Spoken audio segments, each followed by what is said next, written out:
L'affaire Ahmed DZ vient de provoquer un nouveau pic de tension dans les relations bilatérales entre l'Algérie et la France. Le chargé d'affaires de l'ambassade de France à Alger a été convoqué officiellement par le ministère algérien des Affaires étrangères pour lui tirer les oreilles. Les autorités algériennes ont voulu lui tirer les oreilles. Les autorités algériennes ont protesté vivement et vigoureusement contre le renouvellement de la détention provisoire d'un agent du consulat d'Algérie à Créteil qui est soupçonné d'être grandement impliqué dans le fameux scandale de kidnapping, d'enlèvement, séquestration. Il a été notifié au chargé d'affaires français. Le fait que cette décision, difficilement justifiable ou recevable, aura inévitablement des conséquences sur le cours normal des relations algéro-françaises. La justice algérienne, le régime algérien sont dans un déni irresponsable par rapport à cette affaire. L'affaire Ahmed DZ, tant qu'elle n'est pas résolue, aucune réconciliation entre l'Algérie et la France n'est possible.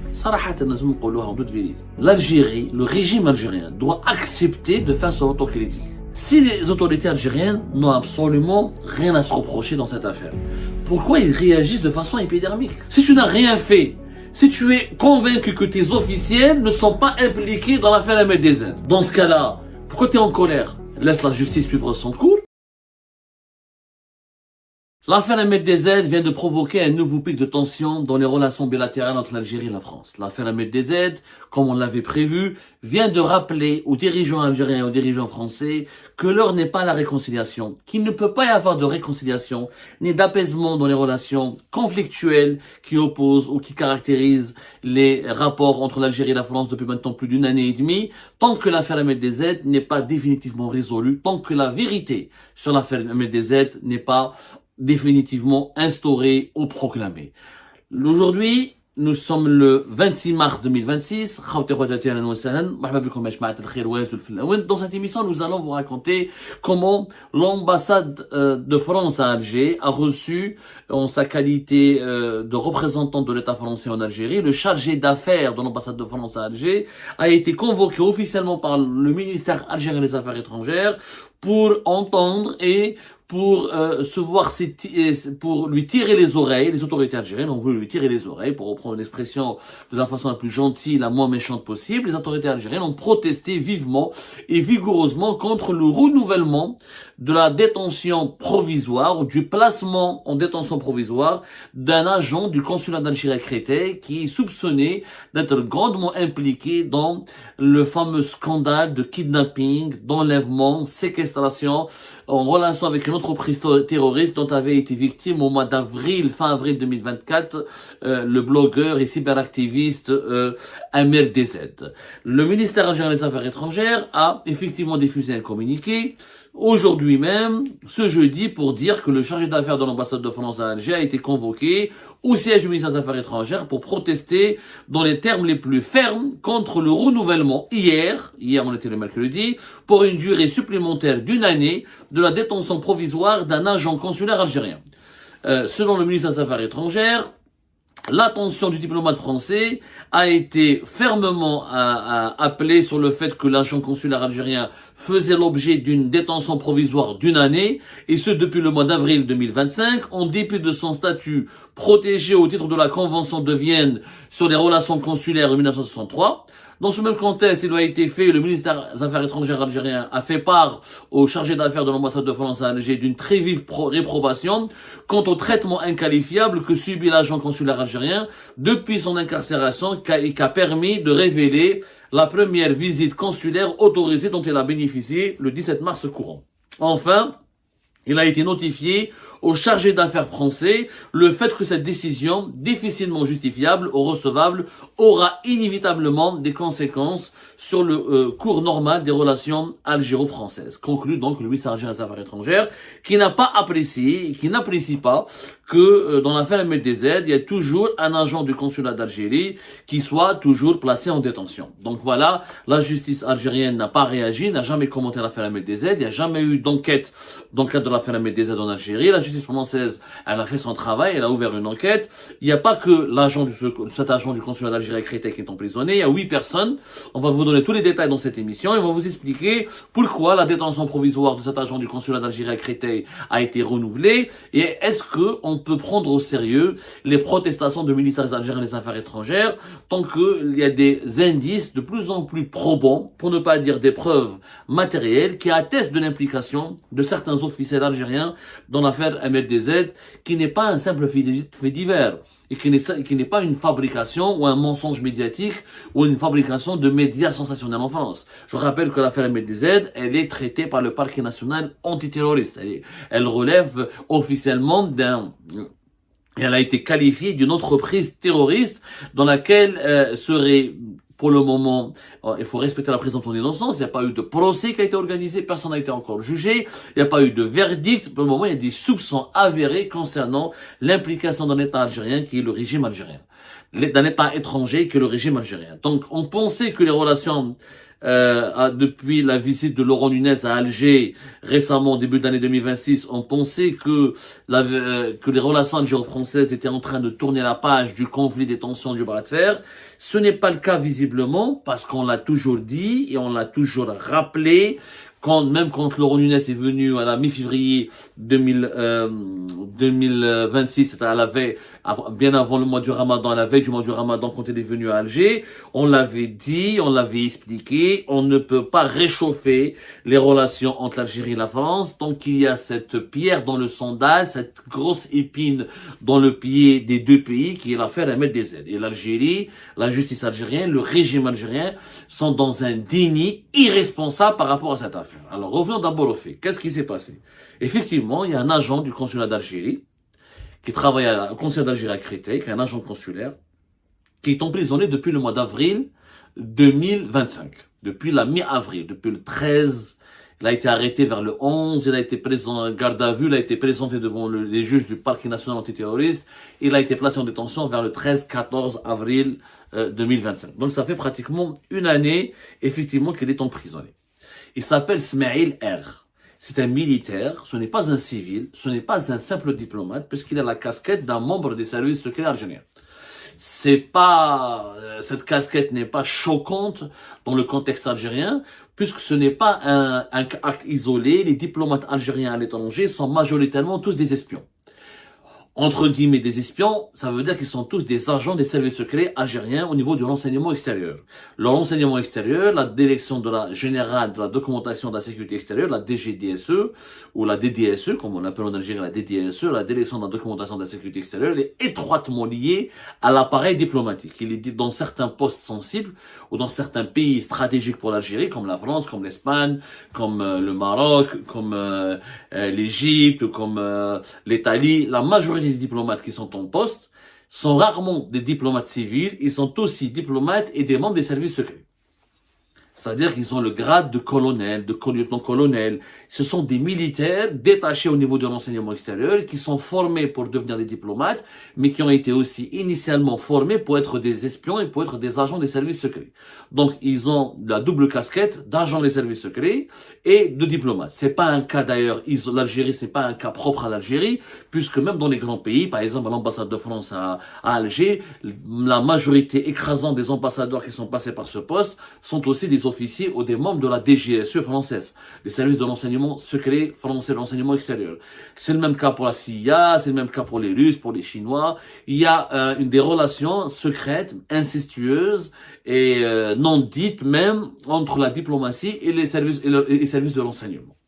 Ça, c'est pas ça le problème. Le problème, c'est que dans l'affaire MLDZ, il y a 8 personnes qui sont emprisonnées, placées en détention, et le parquet national antiterroriste a décidé effectivement de renouveler la période de détention pour une durée supplémentaire d'une année de la détention provisoire de toutes les 8 personnes, des 8 individus qui sont impliqués dans l'affaire MLDZ, qui est une affaire, je rappelle, de kidnapping, d'enlèvement, de séquestration et de tentative d'assassinat en relation avec une entreprise terroriste. Pourquoi c'est une entreprise terroriste? Parce qu'il s'agit visiblement d'un gang professionnel qui a été payé par un État étranger afin d'organiser une opération de barbouzerie, c'est une opération criminelle sur le sol français, qui aurait pu avoir comme conséquence de terroriser ou de déstabiliser la sécurité nationale ou la sécurité, l'ordre public, la sécurité publique et la sécurité nationale dans la République française. C'est pour ça qu'on parle d'une entreprise terroriste. C'est ça. Pourquoi la justice française a parlé d'entreprise terroriste. Donc, la justice française ne s'est pas acharnée contre Smaïl R, puisqu'il n'est pas le seul qui est en prison. Ça, le régime algérien, le régime Tebboune, ne le dit pas. C'est pas le seul. Ils sont 8. Et les 8, leur prolongement, leur détention provisoire a été prolongée d'1 année. D'ailleurs, quelques-uns de ces qui ont été emprisonnés ont été retrouvés emprisonnés quelques mois plus tard. Certains au mois de juin, d'autres c'était vers le mois de juin 2025. Le premier qui a été emprisonné, c'est Ismaël R, avec 2 de ses complices qui auraient apparemment été placés sous contrôle judiciaire, et lui, il a été emprisonné directement. Donc, c'est important de le dire, il n'est pas le seul. Maintenant, la justice française ne l'a pas mis en prison juste pour s'amuser ou pour emmerder les autorités algériennes. S'il a été placé en détention, c'est qu'il y a eu des preuves matérielles ou des indices très très puissants. Il faut savoir que dans le droit pénal français, quand on parle d'entreprise terroriste, ça constitue un élément contextuel central qui doit qualifier certaines infractions comme des actes de terrorisme. Par exemple, on parle d'actes de terrorisme lorsque les infractions suivantes, lorsqu'elles sont intentionnellement en relation avec une entreprise individuelle ou collective ayant pour but de troubler gravement l'ordre public par l'intimidation ou la terreur, dont les atteintes volontaires à la vie ou à l'intégrité de la personne. Dans le cas d'un MDZ, pourquoi c'est une affaire qui relève du parquet national antiterroriste et qui ne relève pas uniquement d'un tribunal judiciaire simple comme celui de Créteil par exemple ou de Nanterre ou là ailleurs. Parce qu'il y a l'implication d'un État étranger, parce qu'il y a, comme le dit la loi française, il y a une implication d'un groupe, d'un collectif, c'est-à-dire un groupe, une organisation, une cellule qui a été structurée, etc. et qui avait pour but de préparer une atteinte à la vie d'autrui, à l'atteinte d'un individu, non pas pour des raisons, non pas parce qu'il est, on n'a pas voulu tuer ou kidnapper MDZ parce qu'il est riche, ou là pour des considérations de droit commun, c'est pour des considérations politiques. MDZ, il a été enlevé, il a été séquestré parce qu'il s'appelle MDZ, parce qu'il est blogueur, parce qu'il est cyberactiviste, parce qu'il a une page Facebook de plus d'1 million d'abonnés, parce qu'il a une chaîne YouTube qui cartonnait, parce qu'il est sur Instagram, parce qu'il est sur TikTok, et parce qu'il dénonce publiquement et ouvertement les dirigeants algériens. Et c'est parce qu'il les dénonce avec virulence qu'il sort des dossiers, qu'il touche à leur vie privée, certes, il touche à leurs femmes, à leurs épouses, etc., mais il touche aussi à des affaires de corruption, à des affaires de mœurs et à des affaires politiques. Donc c'est pour ça qu'on parle d'une entreprise terroriste. Ce n'est pas un crime de droit commun. C'est pas un acte de vengeance, c'est pas une question d'argent, d'un kidnapping pour demander une rançon, ou là pour lui voler la voiture, ou pour lui voler un bien précieux, ou pour un règlement de compte personnel. Non, il y a une déconsidération politique. Il y a un groupe qui a été formé, qui a été structuré, et avec une entente établie en vue de préparer le kidnapping des MDZ afin de le livrer à un État étranger. Smaïl R, s'il est emprisonné, comme toutes les 8 personnes qui ont été emprisonnées, lui, il est 7 autres personnes. C'est parce qu'il y a des preuves. Les autorités algériennes prétendent qu'il n'y a pas de preuves. Prétendent, depuis le début, la ligne de défense des autorités algériennes, c'est de dire que l'agent du consulat d'Algérie de Créteil, il n'y a que le bornage téléphonique qui l'inculpe dans l'affaire MDZ. D'abord, c'est faux. Il n'y a pas que le bornage téléphonique. D'ailleurs, rien que le bornage téléphonique est assez grave. Monsieur Smaïl R a été sur le lieu du kidnapping d'un MDZ, pratiquement aux mêmes heures du kidnapping de l'enlèvement d'un MDZ. Il a été au pied du domicile d'un MDZ à maintes reprises. Il a été aperçu par la suite pas loin du lieu de la séquestration d'un MDZ. Il a été en contact avec, il y a eu, donc il n'y a pas que le bornage, des échanges, des communications, des correspondances électroniques ont été retrouvées entre lui et des gangsters et des délinquants mafieux et des intermédiaires qui ont mis en relation les responsables des officiers secrets des services secrets algériens avec avec le gang qui a organisé le kidnapping et l'enlèvement d'Ahmed Dezet. Donc il n'y a pas que le pornage téléphonique. C'est complètement faux. Et pourquoi il a été placé en détention et non pas sous contrôle judiciaire? La France aurait pu, parce il a un passeport de service, un employé, c'est un fonctionnaire du consulat d'Algérie, on aurait pu le mettre sous contrôle judiciaire. Il y avait un risque de fuite. Deux autres responsables, deux autres diplomates algériens, deux autres officiers des services secrets algériens, soupçonnés et convoqués dans l'affaire Ahmed Dezet, ne se sont jamais rendus à la justice française, ils ont fui la France. Vous avez le premier secrétaire de l'ambassade d'Algérie en France, Salah Abdessello, qui a été muté, qui a été rapatrié en Algérie dès que les autorités françaises, dès que le service secret français ont commencé à enquêter sur l'affaire Ahmed Dezet, dès que les services secrets algériens ont été alertés, ont obtenu l'information qu'une enquête officielle a été ouverte par le parquet national antiterroriste, par la justice française et par les services de sécurité français. Et vous avez Bouaziz, comment il s'appelle? À chaque fois j'oublie son nom, c'est le vice-consul du consulat d'Algérie à Créteil, Houssam Eddine Bouaziz, qui avait le grade de lieutenant-colonel. Et lui qui a été rapatrié en Algérie après Salah Abdel Selloum, le premier secrétaire de l'ambassade d'Algérie, et qui a été rapatrié en Algérie via l'Italie. Il n'a même pas quitté la France par le circuit normal. Il avait peur d'être arrêté à un point de contrôle au niveau des aéroports français. Il a été exfiltré depuis le territoire italien pour regagner Alger. Donc vous avez deux témoins clés dans l'affaire Ahmed Dezet et qui ont été cités par des témoins de cette affaire et qui ont été cités par Smaïl R, l'adjudant, qui est un adjudant-chef, qui est un militaire mais qui est beaucoup moins gradé que Salah Abdesselloum et que Houssam Eddine Bouaziz, et qui confirme l'implication de ces deux responsables du consulat d'Algérie de Créteil et de l'ambassade d'Algérie en France.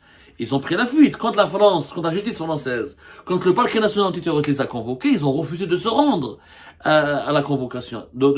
Ils ont refusé d'affronter les juges français. Ils ont refusé de se soumettre à une audition judiciaire. Donc, pour éviter tout risque de fuite, et parce que Smaïl R, il aurait pu fuir.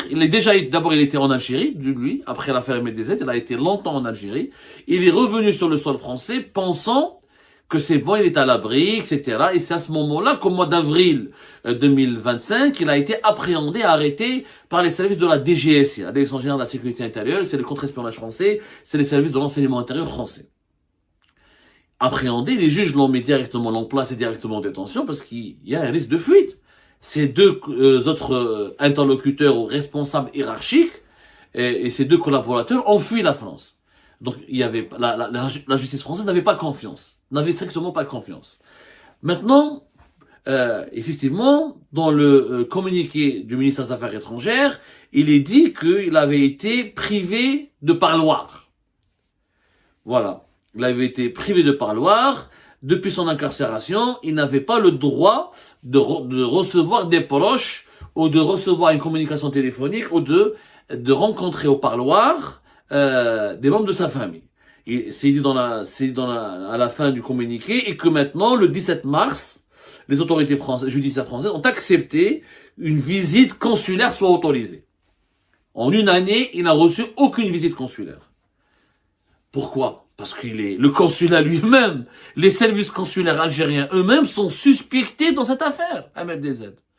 Il a été privé de parloir. Pourquoi? Pour ne pas communiquer des informations à des proches ou à des membres de sa famille qui auraient pu être communiqués aux autorités algériennes et qui auraient pu avoir des incidents, qui auraient pu produire des incidents sur les investigations judiciaires menées par la justice française. Le parquet national antiterroriste, il soupçonne des responsables algériens, dont des responsables des services secrets. Comment voulez-vous qu'un membre des services secrets algériens, emprisonné en France, puisse avoir un droit au parloir et prendre le risque? Ça, c'est une règle de justice. Même en Algérie, il y a des détenus qui sont privés de parloir.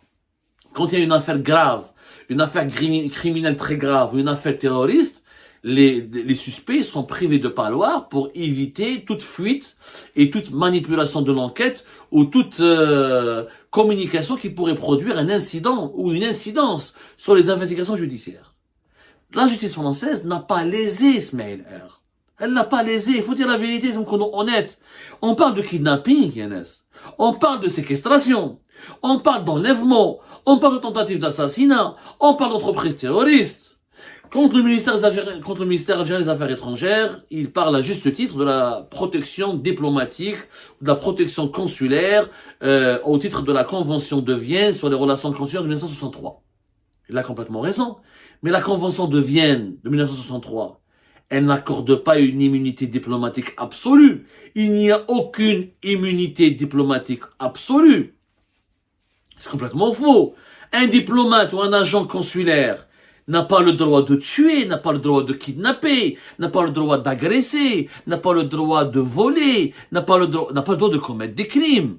N'a pas le droit de commettre des crimes. Il a une immunité, mais cette immunité, elle est limitée. Elle n'est pas absolue. Elle n'est pas totale. Elle n'est pas totale. Quand il s'agit de crimes graves de droit commun, l'immunité n'est pas illimitée. Quand il y a un crime, une infraction qui est constatée, un crime grave ou une violation manifeste du droit international, eh ben l'immunité, elle tombe à l'eau. Elle est destituée, elle est enlevée, elle est supprimée. C'est dans le cas d'un MLDZ. C'est du kidnapping. On a kidnappé quelqu'un.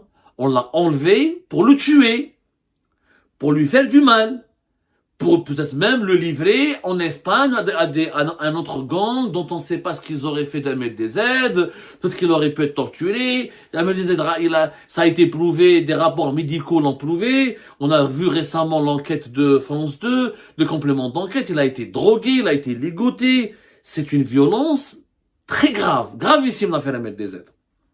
Donc, je rappelle que la levée de l'immunité diplomatique, elle est possible. Le droit international le permet.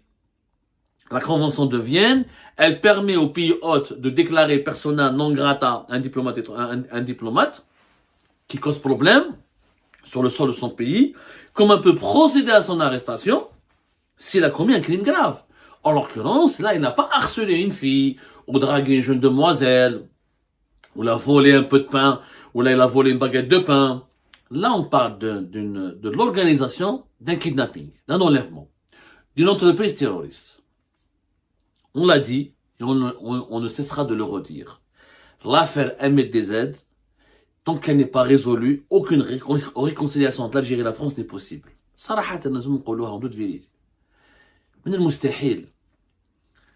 L'Algérie, le régime algérien, doit accepter de faire son autocritique. Il doit accepter de collaborer avec la justice française. Si les autorités algériennes n'ont absolument rien à se reprocher dans cette affaire, pourquoi ils réagissent de façon épidermique? Je comprends pas.